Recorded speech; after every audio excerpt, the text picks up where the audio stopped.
Hospital के bed पर एक अजीत नाम का आदमी लेटा हुआ था। तभी वहाँ एक लड़की आती है, जिसे देखकर अजीत फूट फूट कर रोने लगता है और बोलता है, तुमने मेरे साथ ऐसा क्यों किया? अरे मैंने तुम्हारे साथ क्या गलत किया था, बोलो। तुम मुझे ऐसे क्यों देख रही हो? मेरे सवालों का जवाब दो। क्यों किया तुमने मेरे साथ ऐसा? तुम ठीक तो हो ना? हाँ हाँ ठीक हूँ, मैं जिंदा हूँ, मरा नहीं हूँ।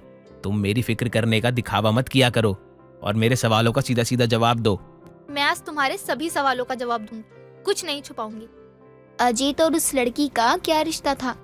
उसने अजीत के साथ क्या गलत किया था? किस चीज का वो जवाब मांग रहा था? जानने के लिए बढ़ते हैं इस कहानी में थोड़ा आगे। उस लड़की को लोगों से यही नाम मिला था। जो भी उससे पहली बार मिलता उसके प्यार में पागल हो जाता, क्योंकि वो दिमाग से जितनी तेज और चालाक थी, दिखने में उतनी ही ज्यादा सुंदर थी। एक दिन वो पार्क में 50 साल के बुढ़े आदमी के साथ बैठी होती है। मुझसे अब ये दूरी बर्दाश्त नहीं होती। मैंने जब से तुम्हें देखा है, तुम्हारे ख्यालों में डूबा हुआ रहता हूँ। मैं तुमसे शादी करना चाहता हूँ। ये तुम क्या बोल रहे हो? शादी का फैसला बहुत बड़ा होता है। मैं ये फैसला इतनी जल्दी नहीं ले सकती। लेकिन अब मैं तुम्हारे बिना नहीं रह सकता हूँ। मैं तुमसे शादी करना चाहता हूँ। तुम्हें अपने घर की रानी बना के रखना चाहता हूँ, लेकिन प्यार से, जबरदस्ती नहीं। अगर तुम्हें मेरा फैसला मंजूर नहीं है तो तुम मेरी अंगूठी मुझे वापस कर सकती हो।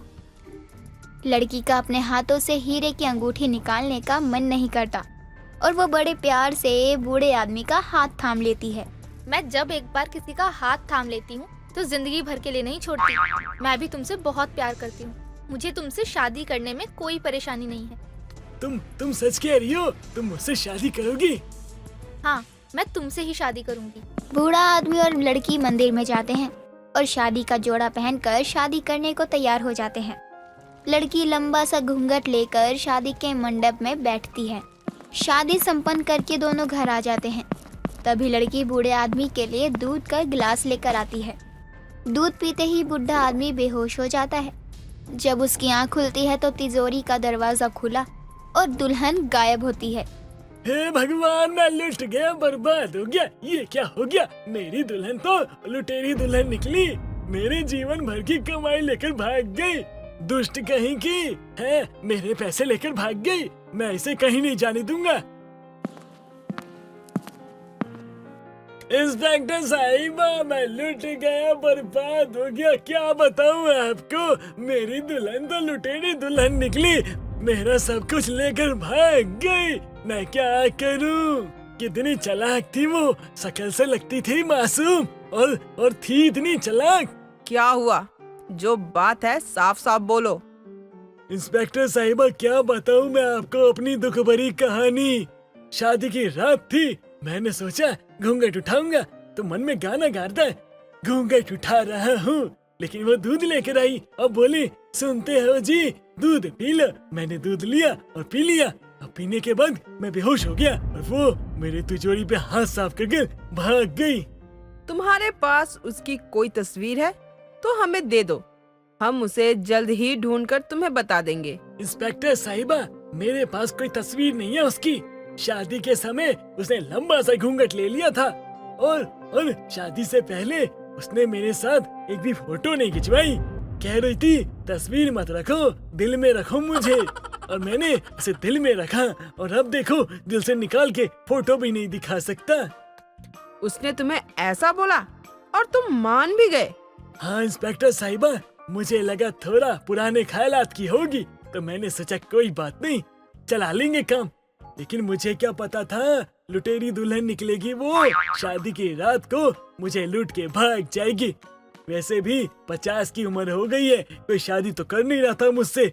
उसने हाँ बोल दिया तो मैं खुश हो गया। सोचा यही है वो जो मेरे लिए बनी है और शादी कर ली मैंने। इसीलिए मुझे कुछ समझ नहीं आया। ठीक है, अभी तुम घर जाओ। हम देखते हैं कि हम उसे कैसे ढूंढ सकते हैं। किसी के पास भी पुलिस वालों को उस लड़की के खिलाफ दिखाने के लिए कोई सबूत नहीं होता था। उस लड़की की एक खास बात ये थी कि वो एक शहर में 2 घटनाओं को ही अंजाम देती थी। फिर उसका ठिकाना कोई और शहर होता था। इस बार भी उसने शहर छोड़ दिया था और एक बस में बैठी दूसरे शहर अमृतसर जा रही थी और इस बार उसने अपना नाम रखा था रूबी। बस से उतरकर उसकी नजर एक रिक्शे वाले पर जाती है। भैया, मैं इस शहर में नई हूँ और कुछ दिन इसी शहर में रहना चाहती हूँ। कोई सस्ता सा होटल हो तो वहाँ ले चलिए।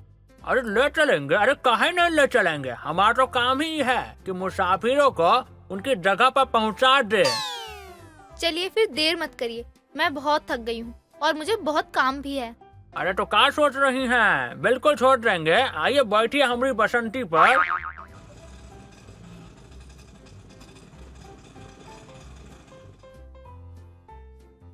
ये तो बहुत महंगा और बड़ा होटल है। अरे हाँ मैडम जी, ये तो दिखने में बड़ा है लेकिन ज्यादा महंगा नहीं है और आपको यहाँ पर हर चीज की सुविधा मिलेगी। कैमरे से लेकर बाहर घूमने तक सब मिलेगा यहाँ पर। यही सब तो नहीं चाहिए मुझे, क्योंकि इन सब से तो मैं फंस सकती हूँ। क्या सोचने लगी मैडम आप? उतार देते हैं आपका सामान यहीं पर। नहीं, मुझे यहाँ नहीं रहना। मैंने आपसे कहा ना कि मुझे एकदम सिंपल होटल चाहिए, जहाँ इन सब में से कोई सुविधा ना हो। मुझे कोई परेशानी नहीं है, बस कमरा चाहिए मुझे। अच्छा ठीक है मैडम जी, हम समझ गए कि आपको कहाँ जाना है। लीजिए मैडम जी, ले आए हम आपको वो होटल पे जहाँ पे आपको जाना था। जैसा आप बोली थी ना, ये बिल्कुल वैसा ही है। कोनो सुविधा नहीं है यहाँ पर, लेकिन कमरे अच्छे हैं। मुझे पसंद है, मैं यहीं रहूंगी। तुम मेरा सामान अंदर रखवा दो। रिक्शे वाला रूबी का सामान होटल के अंदर रखकर और अपने पैसे लेकर वहां से चला जाता है। रूबी होटल के मैनेजर को अपनी नकली आईडी दिखाकर रूम ले लेती है और कमरे में जाकर अपना काम शुरू कर देती है। वो न्यूज़पेपर से लेकर हर साइट पर ऐसे लोगों की तलाश करती है जिन्हें अर्जेंट ही दुल्हन की जरूरत होती है। बहुत लोगों से मिलने पर उसे महसूस होता है कि ये लोग उसके झांसे में नहीं आएंगे। तभी उसकी मुलाकात एक अजीत नाम के लड़के से होती है। अजीत का बहुत बड़ा बिजनेस था। आप भी यहाँ जॉब करते हैं क्या? नहीं, मैं यहाँ जॉब नहीं करता हूँ, बल्कि ये पूरा ऑफिस ही मेरा है। जी बिल्कुल, आपको नौकरी मिल गई, समझ लीजिए अब। अगर ये ऑफिस आपका है तब तो मुझे आराम से नौकरी मिल सकती है। जी बिल्कुल, आपको नौकरी मिल गई, समझ लीजिए।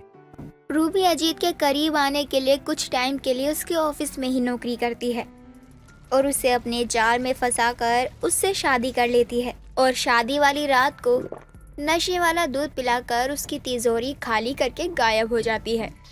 सुबह जब अजीत की आँख खुलती है तो उसकी तिजोरी खुली होती है और उसकी दुल्हन गायब होती है। मेरे प्यार में क्या कमी रह गई थी जो मेरी दुल्हन लुटेरी दुल्हन बनकर मेरा सब कुछ लूट कर ले गई। मेरा सब कुछ उसी का तो था, अब मैं उसे कहाँ ढूंढूं? ये मुझे क्या हो रहा है? इस बार पैसे लूटने पर मुझे खुशी क्यों नहीं हो रही? मैं इतनी दुखी क्यों हूँ?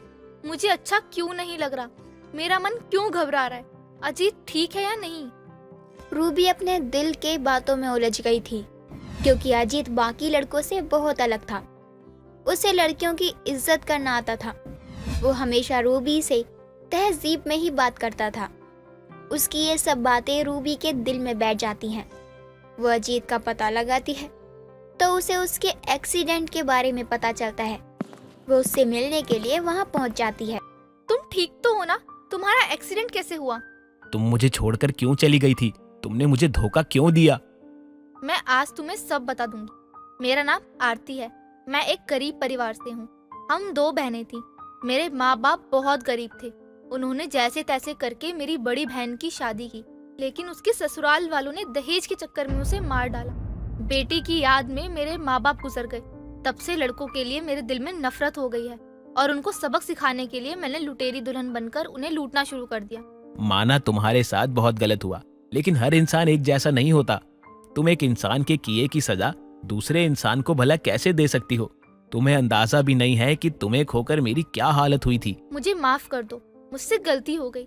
मैं आगे से अब ऐसा कुछ नहीं करूंगी। रूबी अजीत से माफी मांगकर उससे दोबारा से धूमधाम से शादी करके अपने जीवन की नई शुरुआत करती है। और इस बार उसने कोई घूंघट भी नहीं लिया होता, बल्कि दोनों ने एक दूसरे के साथ बहुत सारी फोटो भी खिंचवाई होती हैं।